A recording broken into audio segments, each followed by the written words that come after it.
Faly miarabanao amin'ity alatsinainy fa 7 volana desambra ity.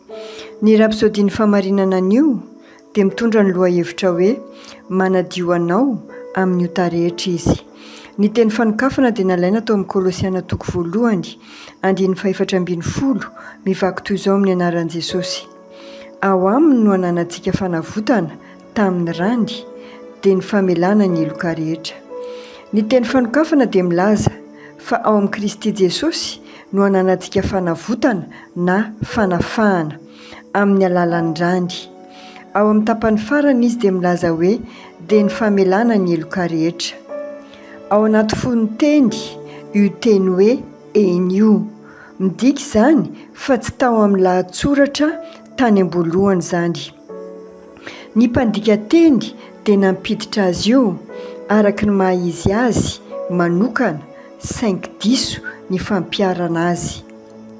Ny teny mpampitohy marina tokony ampiasaina eto dia ny teny hoe si, izay ananantsika fanavotana amin'ny rany sy ny famelana ny eloka rehetra. Ny filazana hoe izay ananantsika fanavotana amin'ny rany dia ny famelana ny eloka rehetra dia manindry fa ny randy no ananantsika fanavotana ny ota dia ny famelana ny eloka rehetra. Tsy marina anefa izany satria zavatra roa samihafa izany. Voalohany, ao amin'ny Kristy Jesosy no ananantsika ny fanafahana na ny fanavotana, ary ny faharoa ny fahafahana amin'ny ota na famelan-keloka. Afaka amin'ny ota isika. Midika izany fa tsy manota ianao, tsy mila miambina ianao mba hahazoana antoka fa tsy manota. Mitohiza fotsiny mandeha amin'ny fahamarinana, mandeha atrandy ao amin'ny mazava, ao amin'ny teniny izany. Ny teniny fahazavana araka ny Salamo 7:1-5:7. Hoy ihany koa ny Jaona 1:1-7 fa raha mandeha ao amin'ny mazava isika tahaka azy ao amin'ny mazava dia manana firaisana isika, ary ny ran'i Jesosy Kristy zanany no manadio antsika ho afaka amin'ny ota rehetra. Mitranga ho azy izany. Rehefa mandeha amin'ny fahazavan'ny ten'Andriamanitra ianao ary miaraka amin'ny kristianina hafa dia dioviny ho afaka amin'ny ota rehetra ianao. Eny rehetra eny ny ota satria voaloto ny tontolon'ny olombelona, fa ny Tompo kosa manadio anao ho afaka amin'ny ota rehetra.